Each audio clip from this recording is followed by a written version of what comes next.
por favor, los de este lado se hagan más para enfrente. Bueno, ahorita que los de alabanza tomen su lugar. Lo siento muy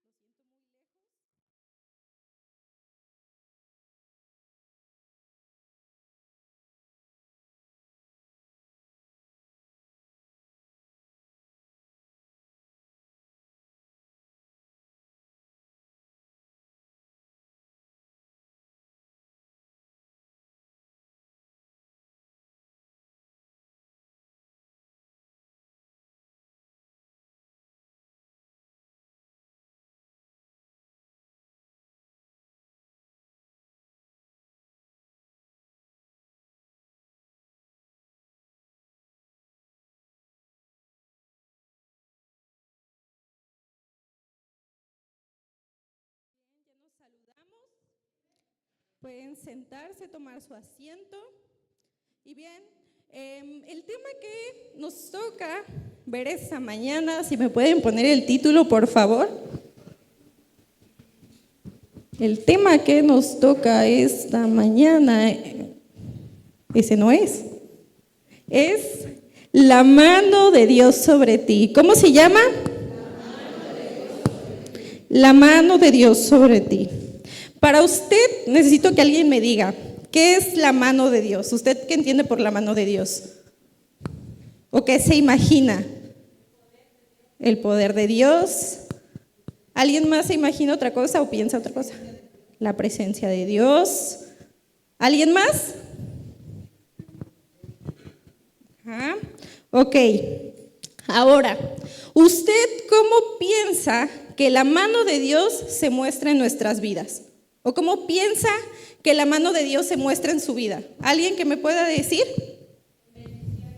En bendiciones. ¿Alguien más? En milagros. Ok. Bueno, vamos a ver lo que es la mano de Dios sobre nosotros. ¿Cuántos sabemos que la mano de Dios está sobre nosotros? Ok. En el Antiguo Testamento se usa frecuentemente la expresión la mano del Señor para manifestar el Espíritu de Dios, como decían hace un rato, para manifestar que el Espíritu descansaba sobre una persona. Recordemos, por ejemplo, con Sansón, que venía el Espíritu Santo y entonces se agarraba a trancazos a todos los que se encontraba enfrente. O venía el Espíritu Santo sobre algún profeta y él profetizaba. Eso era en el Antiguo Testamento. Pero vamos a ver una definición de la mano del Señor, que es una expresión que se utiliza para referirse a la providencia o al favor o intervención divina en la vida de las personas. Como decían, a través de bendiciones podemos ver también la mano del Señor. En este sentido, la mano del Señor es una metáfora que representa la acción y la presencia de Dios en el mundo y se utiliza para expresar fe, gratitud y confianza. La mano del Señor es la manifestación de la voluntad y el poder de Dios, como estaban diciendo, así que no estaban equivocados, que guía y dirige los eventos y las circunstancias. Esto se usa a menudo para describir cuando decimos un milagro, como decían hace un momento, o la respuesta a oraciones. ¿A quién nos ha respondido Dios oraciones que hemos hecho? O eventos que consideramos favorables. Y en la Biblia se nos dice, en Hechos 1:8, si me acompañan por favor.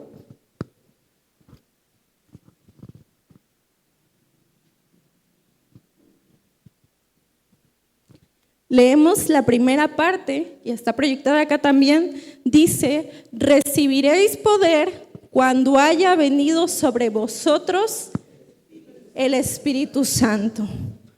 O sea que si nosotros ya recibimos al Espíritu Santo en nuestro corazón y si ya somos salvos y somos sus hijos, Dios ya nos ha dado ese poder. Dios ya ha puesto su mano sobre nosotros. Amén. El Espíritu Santo vino en el día del Pentecostés. Y si el Espíritu Santo puso su mano desde ese momento sobre los discípulos o las personas que estaban ahí, también está con nosotros. Pero ¿sabe qué? Muchas veces pensamos que la mano del Señor únicamente está con nosotros cuando pasa un milagro, o cuando todo nos va bien, o cuando nuestras oraciones están siendo escuchadas, que le pedimos y al otro día ya está la respuesta, y le pedimos y al otro día está la respuesta. Y si nunca nos ha pasado esto, o si no nos responde, decimos, no, es que Dios ya se apartó de mí. ¿Nos ha pasado eso? ¿Y sabe qué? Déjeme decirle que eso no es cierto. Y les voy a poner un ejemplo. ¿A quiénes les gustan los perfumes? ¿No les gustan los perfumes? Sí les gustan los perfumes. Ok, bueno.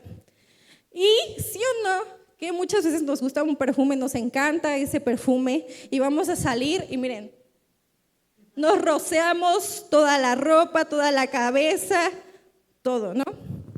Y ya nos vamos, pasan unos minutos y ya no sentimos el olor a ese perfume, ¿sí o no? Y usted dice, es que no huelo, parece que no me puse. Y luego nosotras, ¿sí o no? Que hasta andamos jalando la botellita de perfume, una chiquita ahí, para que entre el día nos estamos rociando de perfume, ¿sí o no? Porque nosotros no nos olemos, pero ¿qué creen? Que las demás personas sí nos huelen. Y luego hay personas hasta que las empalagamos y dicen, a su vida se echó toda la botella de perfume. Ya me hostigó, ya no aguanto el olor de su perfume. Pero nosotros creemos que no tenemos o sentimos que no dura el olor. Y así pasa con la mano de Dios. Muchas veces nosotros no la llegamos a percibir, muchas veces decimos, es que no está conmigo. Pero ¿saben qué? Que las demás personas sí se dan cuenta que la mano de Dios está con nosotros. Las demás personas pueden ver la mano de Dios sobre nosotros. Y créanme que aunque nosotros no lo percibamos como en el perfume, Dios está presente. Dios está en todo momento y en todo lugar. Aun cuando no vemos manifestaciones sobrenaturales, o sea que no vemos milagros, aun cuando estamos orando por algo, por un trabajo, estamos orando por alguna otra cosa y no vemos respuesta, Dios aún está ahí. ¿Y sabe qué? Somos nosotros como hijos de Dios los que deben demostrar que creen a pesar de que no vean milagros, que creen a pesar de que no veamos respuestas, que Dios está con nosotros en todo momento. Amén. Como cristianos debemos de crear una conciencia de Dios. Pero, ¿qué es una conciencia de Dios? ¿Alguien sabe qué es una conciencia o qué es conciencia? Ajá. ¿Alguien más? Eso no es conciencia. ¿Alguien más que me diga qué es conciencia o tener conciencia de algo? ¿Alguien sabe? Ok, ¿alguien sabe qué es tener conciencia de algo? ¿No? Bueno. Ajá.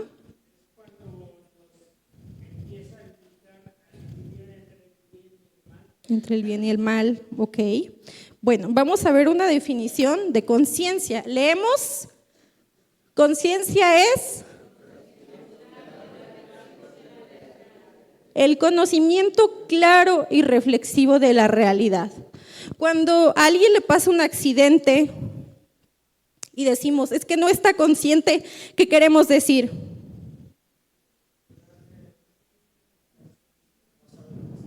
No sabe lo que está pasando, no percibe las cosas tal y como son. Eso es lo que pasa. Pero cuando alguien ya recuperó la conciencia, ya sabe que está, no sé, en un hospital acostado sobre unas sábanas, sobre una camilla, que hay un montón de gente alrededor y una lucesota aquí, ya recuperó la conciencia. Conciencia es el conocimiento claro y reflexivo de la realidad. Por lo que conciencia de Dios sería, leemos,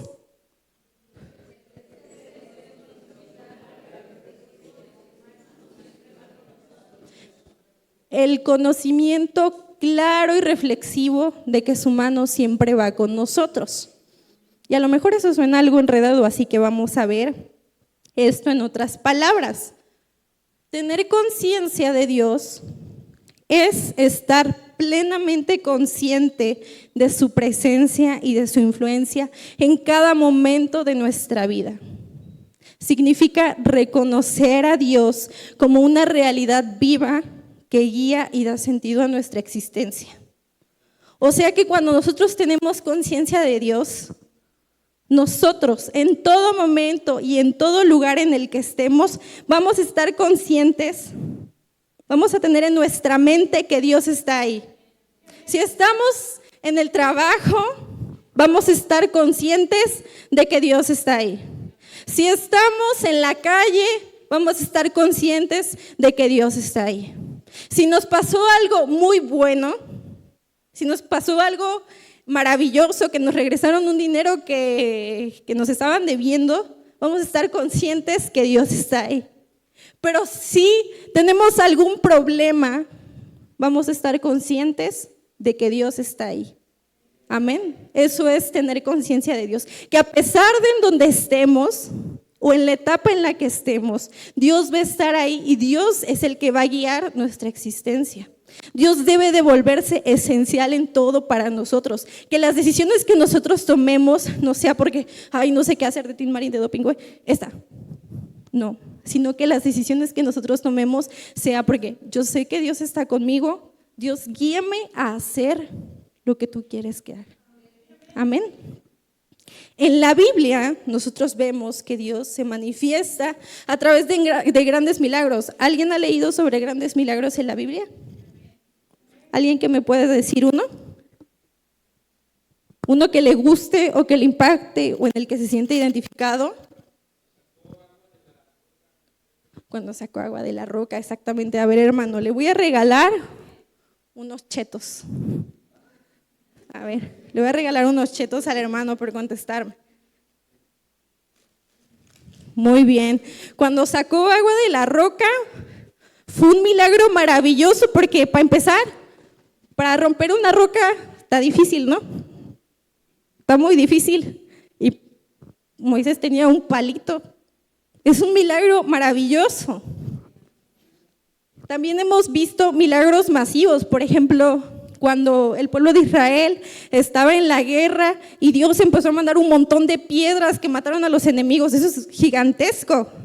Sabemos que Dios hace cosas grandes.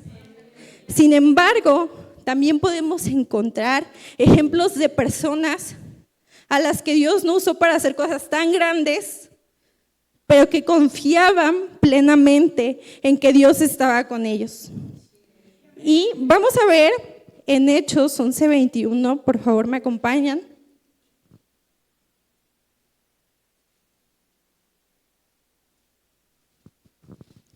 Si alguien lo tiene, lo puede leer, por favor.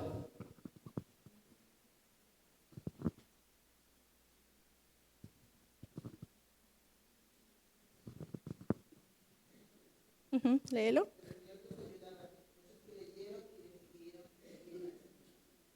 Ok, el Señor los ayudaba. Leemos todos juntos aquí, por favor.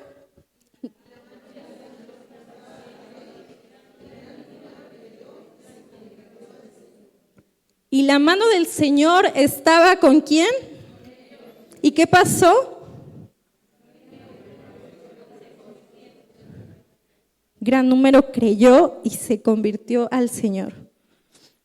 Si leemos esto, nosotros podemos pensar que se nos está hablando de los apóstoles, porque Hechos habla de los apóstoles. Si han leído Hechos, ¿verdad? Bueno, si no lo hemos leído hay que leerlo. Vamos a ver. Nosotros creeríamos que está hablando de los apóstoles, pero ¿qué creen? No se habla de los apóstoles. Entonces, vamos a regresarnos unos versículos antes. Desde el 19, vamos a leer todos juntos. Dice: ahora bien, los que habían sido esparcidos a causa de la persecución que hubo con motivo de Esteban, pasaron hasta Fenicia, Chipre y Antioquía, no hablando a nadie la palabra, sino solo a los judíos. Pero había entre ellos unos varones de Chipre y de Cirene.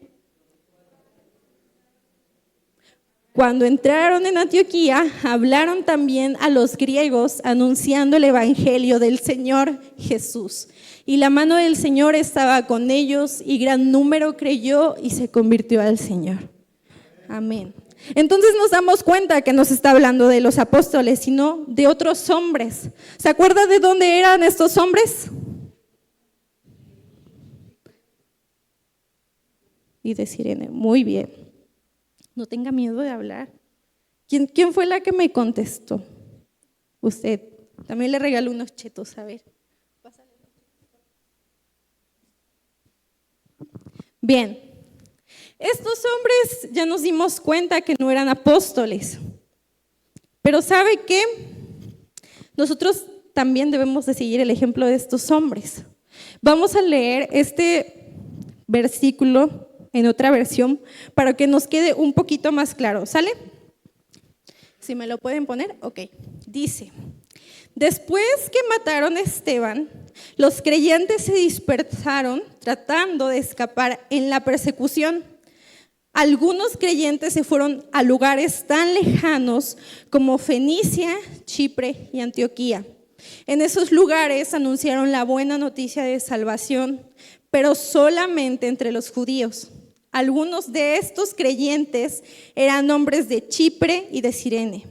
Cuando llegaron a Antioquía, empezaron a anunciar también las buenas noticias del Señor Jesús a los que no eran judíos.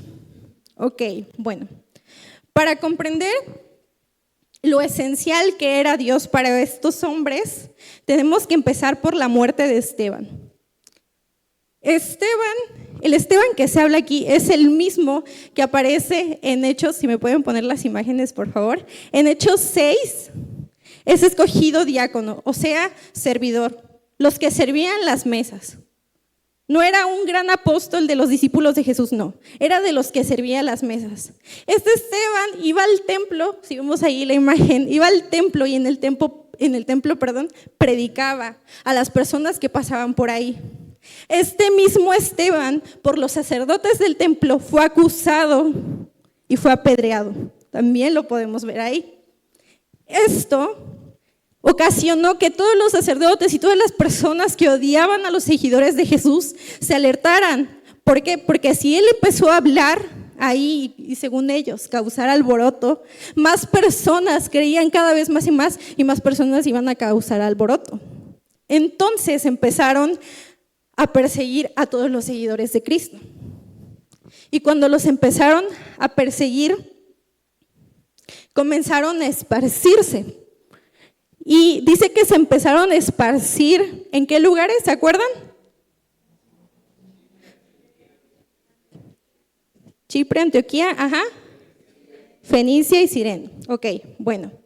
Entonces, empezaron a esparcirse a estos lugares. Y miren, ahí está Jerusalén. ¿Vieron dónde está Jerusalén? ¿Dónde está Chipre? Arriba. ¿Y Antioquía? Más arriba. Todos los seguidores de Cristo empezaron a irse a lugares lejanos de Jerusalén. ¿Por qué? Porque si no, los iban a matar, los iban a encontrar ahí en donde estaban. Y todas estas ciudades que se nos mencionan aquí eran ciudades importantes para ese tiempo. Eran ciudades que tenían materias primas en las que se compraban. Pero ¿saben qué también tenían?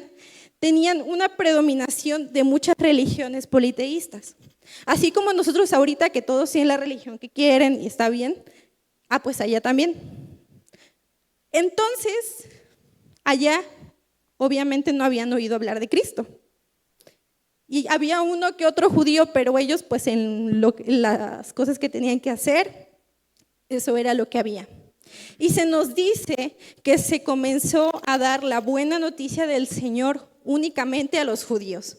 O sea que los cristianos que se fueron para esos lados solamente le comenzaron a hablar a los judíos.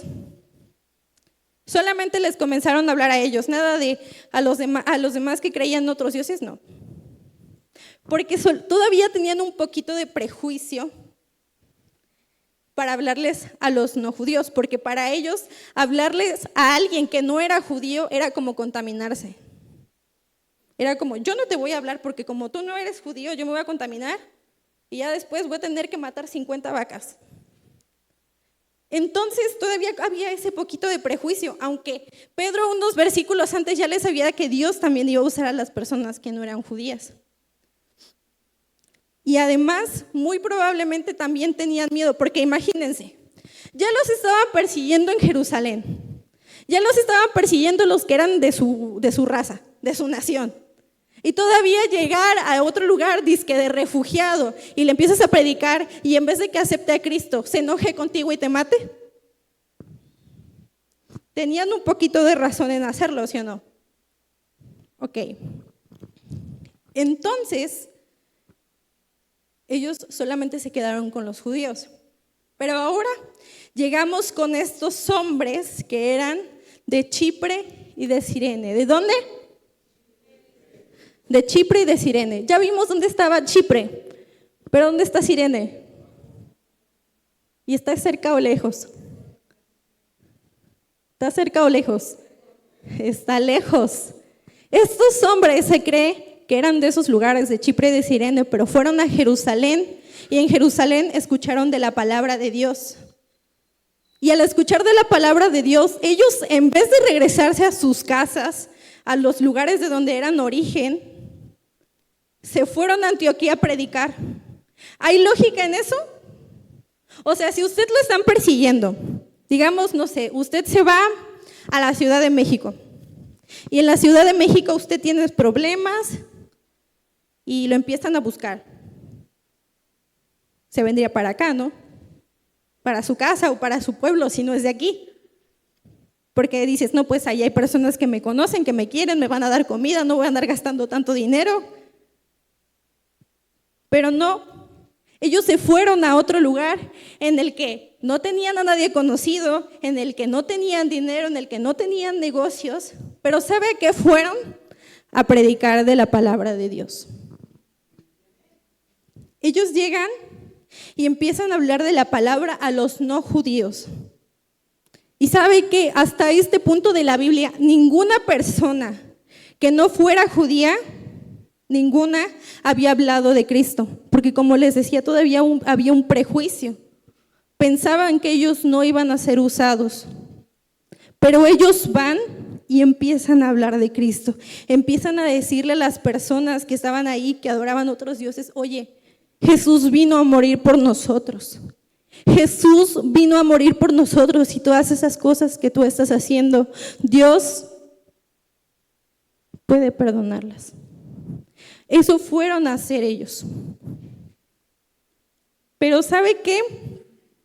Para hacer esto, había que tener una certeza muy grande de que la mano de Dios estaba contigo. ¿Por qué? Recordemos, estaban en Jerusalén persiguiendo a los cristianos.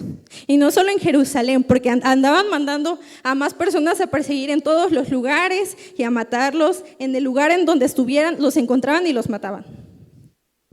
Bueno, para empezar eso, de ahí podían llegar personas judías y decirles, es que tú no puedes hablar de Cristo porque no eres judío. Tú no puedes hablar de Cristo porque tú eres así y tú vienes de este lugar y no puedes. Y además de eso, podían llegar personas de los lugares en los que estaban predicando y decirles, ¿por qué me estás predicando algo que no se cree aquí? ¿Por qué me estás viniendo a hablar de un Dios si yo creo en muchos? Tenían 3 razones completamente comprensibles para decir, no, yo no voy a predicar.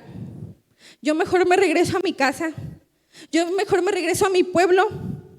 Ahí tengo mi cuarto, mi gallina y todo lo que yo necesito. Pero no, ellos se fueron a ese lugar y yo les hago una pregunta.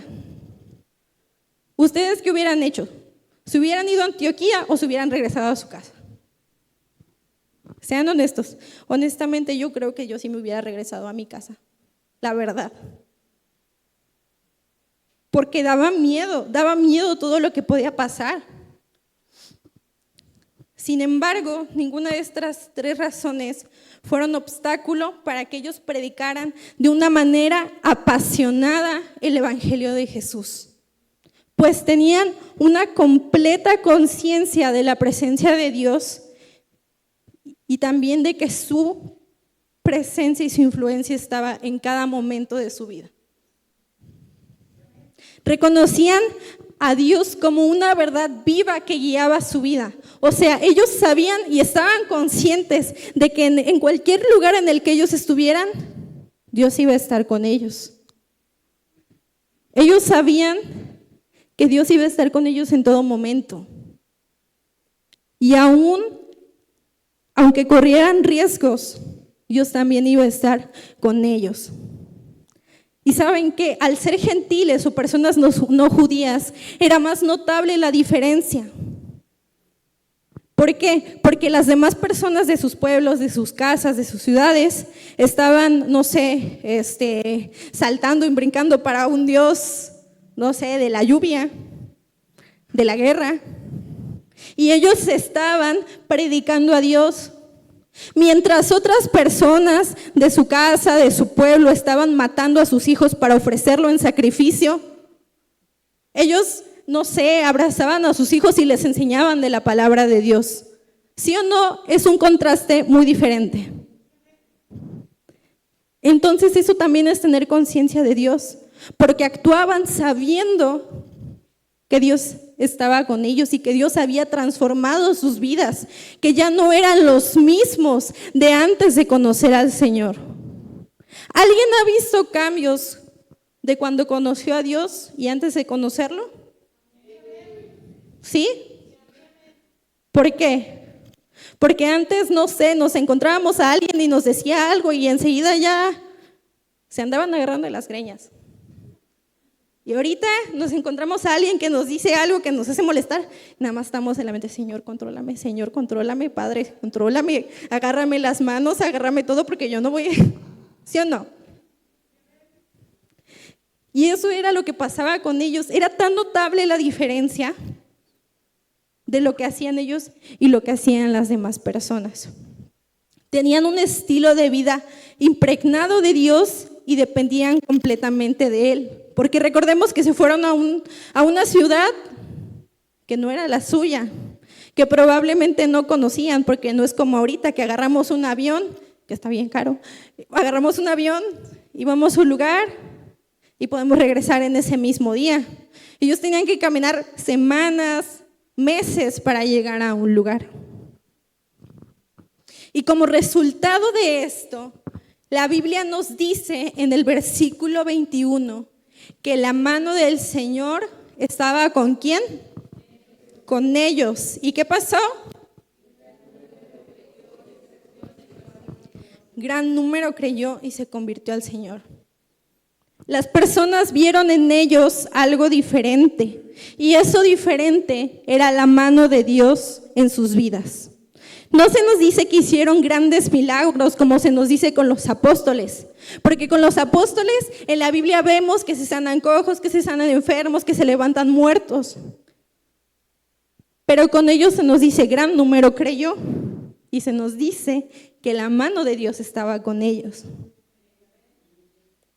Y saben, esas personas se convirtieron a Cristo, no porque ellos fueran los más convincentes, no porque ellos fueran los mejores oradores, los que mejor hablaban.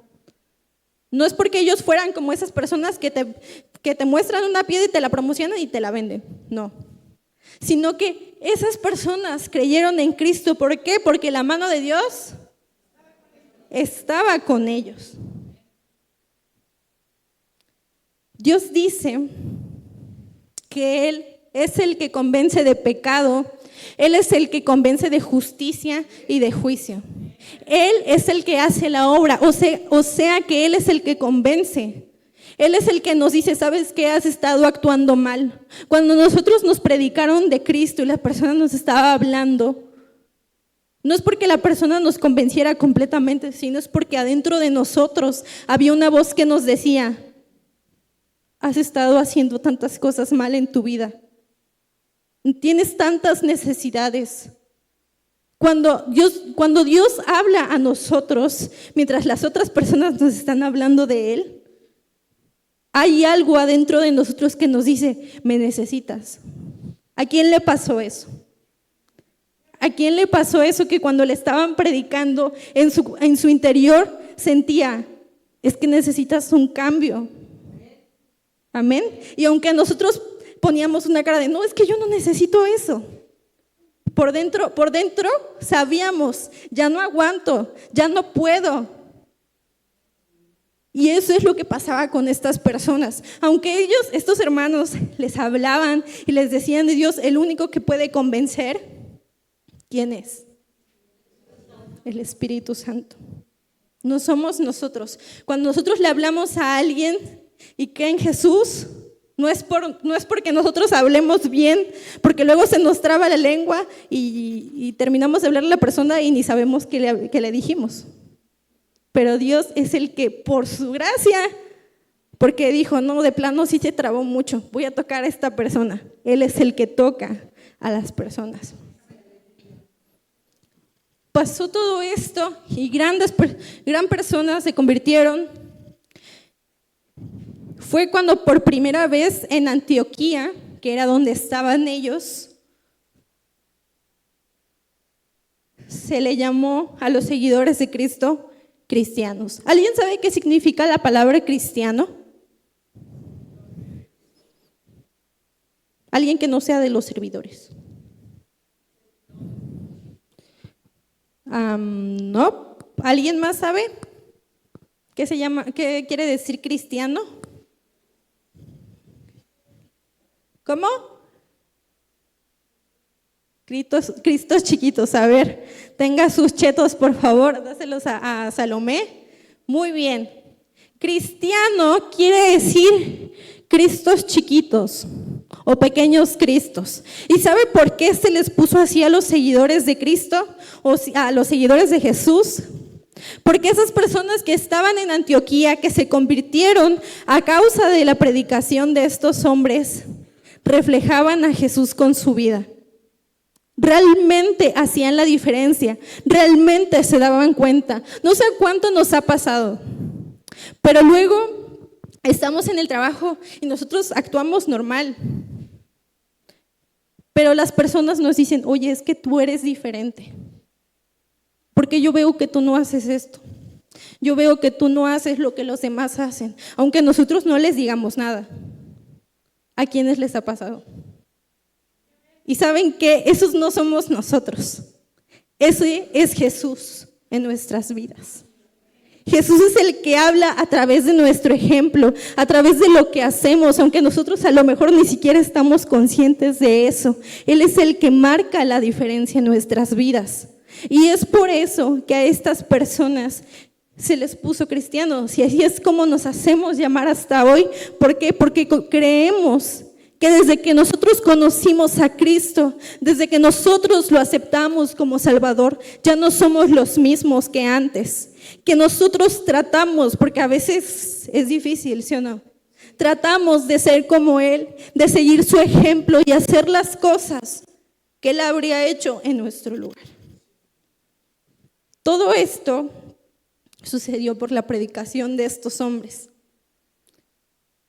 Y cuando ellos predicaron, a lo mejor ni siquiera sabían que tantas personas iban a convertir, ni siquiera sabía que después les iban a decir Cristos chiquitos o pequeños Cristos. Y ni siquiera sabían que tiempo después, por ellos haber predicado, se iba a extender el reino de Cristo. Porque cuando pasó todo esto,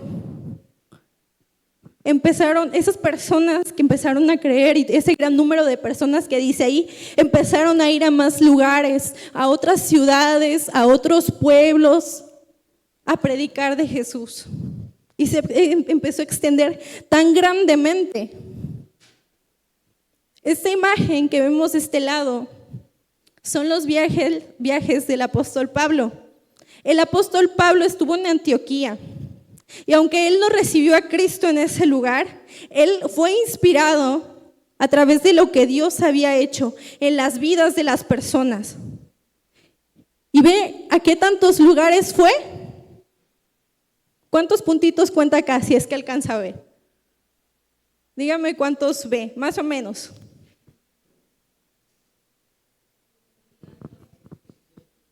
¿17, 30, 25?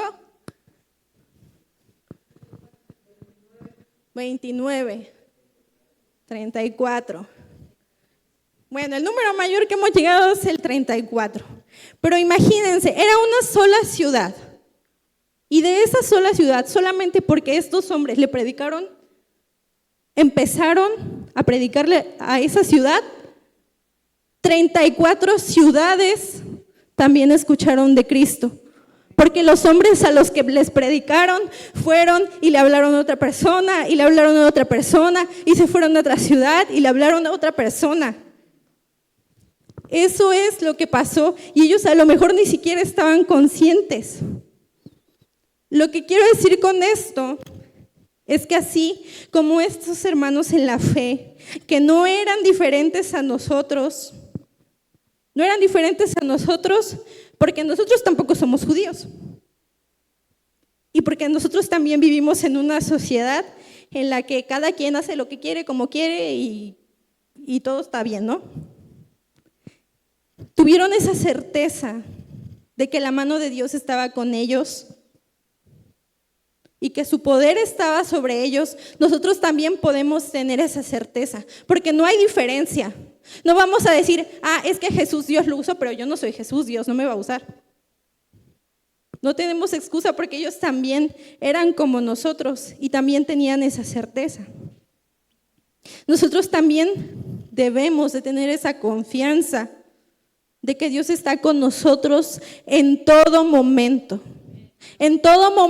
y en todo lugar. Está con todos nosotros, no nada más con unos cuantos, no nada más con los que tocan aquí en la alabanza, no nada más con los que están recibiendo a las personas, no nada más con el que está allá moviéndole las cosas, no, está con todos. Y también debemos de tener en cuenta que Dios nos puso diferentes dones, diferentes habilidades y diferentes maneras de ser. Muchas veces nosotros vemos a otros hermanos y decimos, ay, cómo me gusta cómo ora. Cómo me gusta, cómo hace las cosas. Y a nosotros nos gustaría hacerlo, pero nosotros tenemos una manera diferente. Y Dios nos puso habilidades diferentes. A lo mejor el hermano maneja muy bien, pero usted sabe hacer, no sé, un pozole muy bueno. Todos tenemos habilidades diferentes y todas esas habilidades Dios nos las dio. Debemos de poner lo mejor de nosotros mismos, así como estos hombres se esforzaron en hablar de Jesús.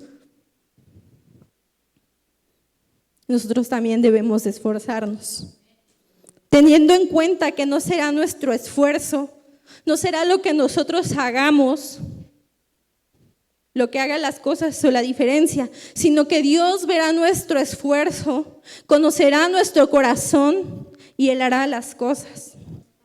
Él recompensará el esfuerzo con la demostración de su poder, aunque no lo veamos de manera instantánea, porque muchas veces nos desesperamos y estamos pidiendo por una petición y queremos que si me duele la pierna, ya ahorita ya no me duela.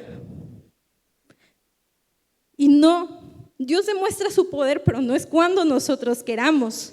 A veces somos como los niños que vamos en la calle y ven un dulce. Mamá, quiero un dulce. Sí te lo compro, pero después de comer.